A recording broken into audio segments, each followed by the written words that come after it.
The Erberail station entrance has been taken over by the militia. I'm taking it back.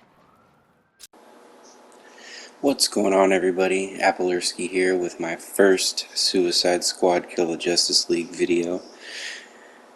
And at the time of this recording, we are about 27 hours from launch time, at least for the early access people. The purpose of this video is just kind of bullet point go over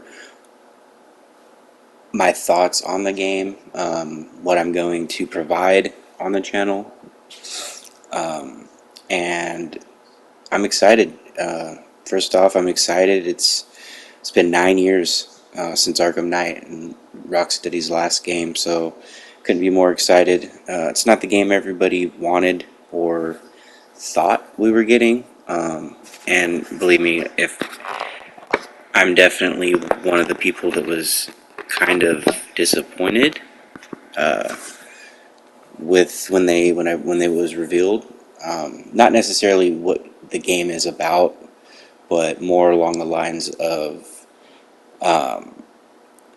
the looter shooter aspect. I'm not really into that kind of stuff. I've played, things like Borderlands and Destiny and stuff like that, but just kind of not my cup of tea. Now, with that being said, it is a DC game, and I am a huge fan of DC and Marvel, of course, too. But like Batman is my favorite comic book character, so this continuing the Arkhamverse is finally happening, and I just really hope it works out. Brings me to my next point. I do have a little nervousness going on, and it's not because of the reception the game is going to get by critics or other people. I don't really pay attention to that. I mean, if it's for you, it's for you. If it's not, it's not. I hope it does well, so that the content in the future is, yeah, we don't need another Avengers situation, So, but I did have the opportunity to get into the closed tech test back in November, so I have played the game for about 10 hours, and 2 to 3 hours of that was the story from the beginning. And my takeaways from it, first off, gorgeous visuals. It's Rocksteady, so I mean, obviously the visuals are top notch. The writing is really good. They kind of marketed it as super comical, but there are some very serious moments just in the first couple of hours that I even played. And the Justice League members are great. The little bit of parts that I've seen of them were absolutely wonderful, especially Wonder Woman. And of course, the man, the myth, the legend, Kevin Conroy in his final performance as Batman. It's going to bring tears to my eye, but I can't wait. He will forever be missed, so rest in peace, Kevin. But my main concern with playing, after being able to play the game, is I don't want it to get repetitive, and I can see it happening. It didn't really happen in the tech test, but I can see to where like maybe some filler missions will be repetitive, the objectives and things of that nature. Hopefully not. Hopefully, everything's pretty fluid. Story, the story beats, feel different, I'm sure. But as far as like the in between missions, I just really hope they're not repetitive. So what to expect from my channel in the future is I am a trophy hunter, so I will be doing not only a review of the game itself, but I'm going to review the journey to the Platinum Trophy, because I do plan to Platinum this game, as I do with all games that I enjoy.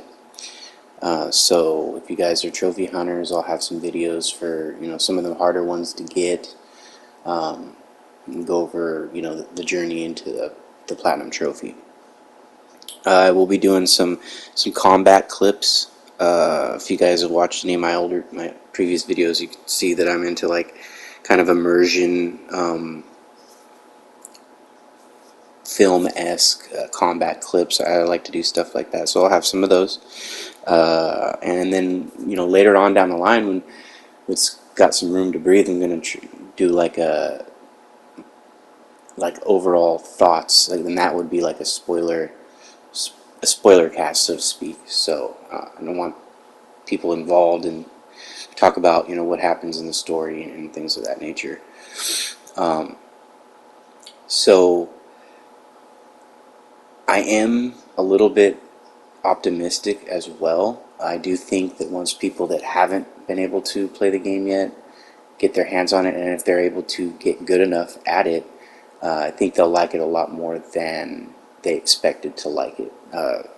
And lastly, the post-launch content seems amazing. We all seen what they did with the Joker, the Elseworlds idea. I love that. I think that this game can actually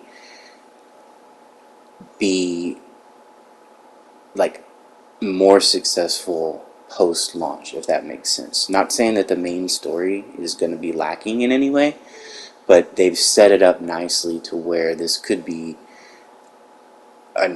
honestly, the most story-driven post-launch success that we've seen from any game, especially in the superhero space.